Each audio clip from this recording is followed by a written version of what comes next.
V obci Dlhé Pole sa konala drotárska vareška. Program bol pripravený pre všetky vekové kategórie. Tu prebiehala súťaž družstiev vo varení halušiek. Keďže obec Dlhé Pole je známa drotárskou tradíciou, nechýbali ani drotári zo širšieho regiónu, ako aj domáci. Toto je antikor. To keď skúsite takto, ani nepohnete. Ja to musím za jeden večer aspoň jeden ten oblúk spraviť. Na 3 razy. A toto mám zedreté všetko. To je taká robota toto. Keď to chcem jednako presne, tak musím to pomalšie, na 3 razy to pomaly roz. Ale jeden tak, keby som spravil zle, potánu, môžem to zahodiť znovu, druhé. No. To už peruje a už to nedám dokupy. To je taká robota, no. To je s týmto obyčajným drôtom, no to je ľahko toto. Natočím 2 dokopy a už robím, ale... Tak je to skvelá príležitosť odprezentovať našu bohatú drotárskú históriu obce Dlhé Pole. Sem tam sa teda dostaneme na takéto akcie. Sú to nejaké prstienky, sú to nejaké náramky, misky na ovocie. Tak vyrábam s ľuďmi také tanečnice a to je taký workshopík na takú polhodinu až hodinu. Je to jednoduché a vyrábame to košikárskou technikou, môžem ukázať.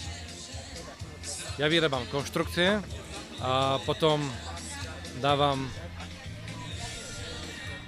kto chce, dostane hotovú konštrukciu a dlhým drôtikom vypletíme sukňu a prišijeme vlásky. Tá sukňa je vytvorená košikárskou technikou, čo je tiež také zaujímavé, že tí drotári vždy odpozorovali nejaké techniky aj z iných remesiel. Tak my sa všeobecne drotárstvu už venujeme od roku 2002, takže my sa teda venujeme hlavne drotovaniu, práci rôznych predmetov, rôznej techniky, ktoré som zdedil po pradedkovi Holanikovi. No a keď padla aj tá otázka na ten kostol, tak nedávno sme robili do kostola tu svätého Martina, sme robili nejaké svietniky, kalichy a tak ďalej predmety, ktoré vlastne ostávajú v kostole a sú vlastne aj pre takýto charakter určené. Súčasťou podujatia bol aj pokus o slovenský rekord v drôtovaní najdlhšej srdiečkovej reťaze. Každý účastník dnešného podujatia, ktorý k nám príde a chce sa stať účastníkom tohto slovenského rekordu, vlastnými rukami udrotuje jedno srdiečko, ktoré potom spojíme do ďalšej srdiečkovej reťaze a takto sa pokúsime vytvoriť slovenský rekord drôtovaní srdiečkovej reťaze, ktorý bude zapísaný aj oficiálne do Slovenskej knihy rekordov. Akcie sa zúčastnil aj minister cestovného ruchu. Aj on z drôtu vyrobil srdce ako súčasť reťaze. Všetky zručnosti slovenského národa sú mi blízke práve preto, že skutočne, ako sme sa rozprávali s pánom starostom, my sme strašne šikovný národ. Slovensko má obrovský potenciál, strašne a obrovsky šikovných ľudí. Drotársku varešku podporili i predstavitelia samospráv. Som veľmi rád, že som bol pozvaný na túto akciu do Dlhého Pola a mohli sme aj podporiť našim pivom Čierňan z nášho pivovaru, pretože dlhodobo spolupracujeme so Slavkou Gabrišovou a myslím si, že aj keď je to prvý ročník, nájde si to určite svojich cieľových zákazníkov v tejto krásnej doline a myslím si, že spojí to celú dolinu, celý región. Ja vyrábam a predávam tradične užitkové dojetené predmety ako misky, košíky, veštiaky, pasce na myši. Také tie jednoduchšie misky, tak hodinku a pol, tie zložitejšie 2-3.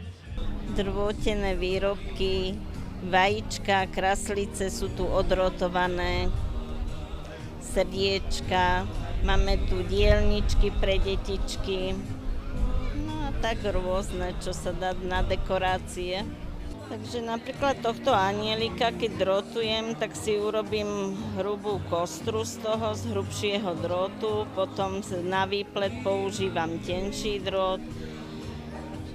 Trvá to podľa obtiažnosti, dopracujem to takým červeným srdiečkom, aby to tak vyzeralo krajšie, že tam dáme srdiečko potom.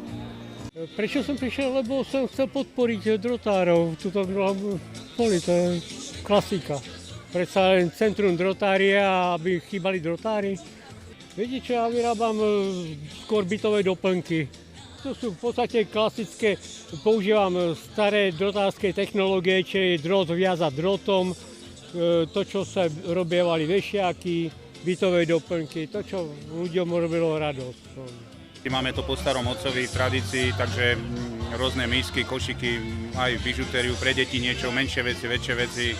Aj samozrejme si tu môžu aj niečo vyskúšať decka, aj pri mne niečo také originálne, takže tak sami vidíte, že zhruba čo tu je.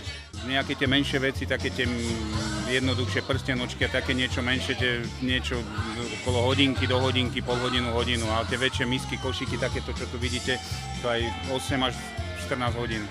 To vyrábam taký jednoduchý obal na náročnú tekutinu, hej, na krčky si to môže niekto dať na kabelku.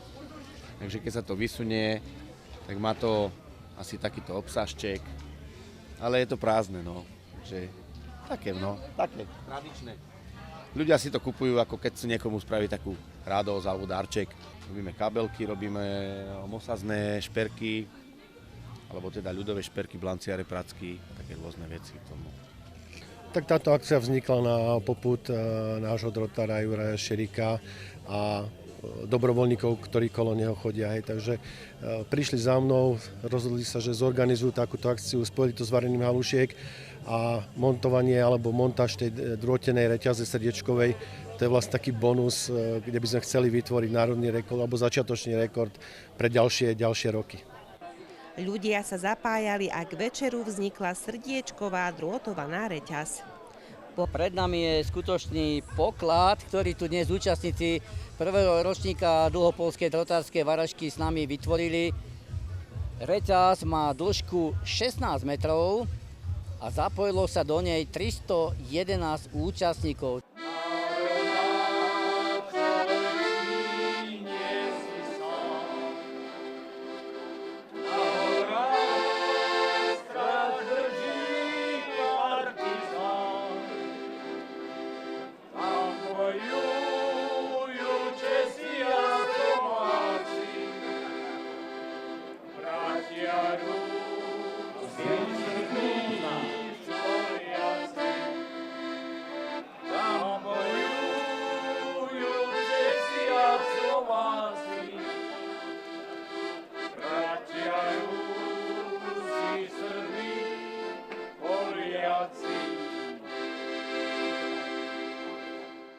Keď bola chudoba, tak drotári zachraňovali náradie chudobným ľuďom tak, že odrotovali im obľúbené džbány, misy.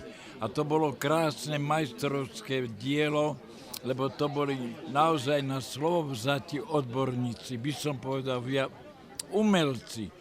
Nosili dróty všetkého druhu, každej hrúbky a veľkosti. No a vždy po dedinách kričali hrnce plátať, drotovať.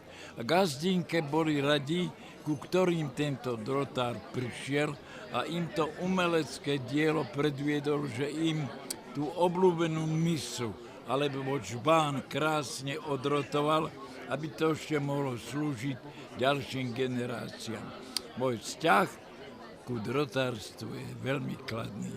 Po obede bola vyhodnotená súťaž o najlepšie halušky. Naša receptúra je babkine halušky. Najlepšia receptúra, vždy od babky chutia najlepšie. Zemiaky a múka, polohrubá, to je všetko. A trochu soli.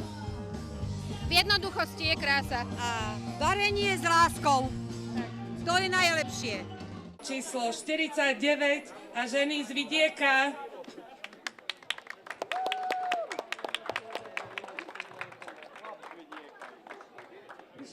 Naše družstvo, ktoré dneska sa zúčastnilo súťaže vo varení halušiek, sú ženy z vidieka, ktoré sa zúčastňujú pravidelne týchto súťaží vo varení halušiek, či už na Liptove, alebo aj v tomto kysuckom prostredí.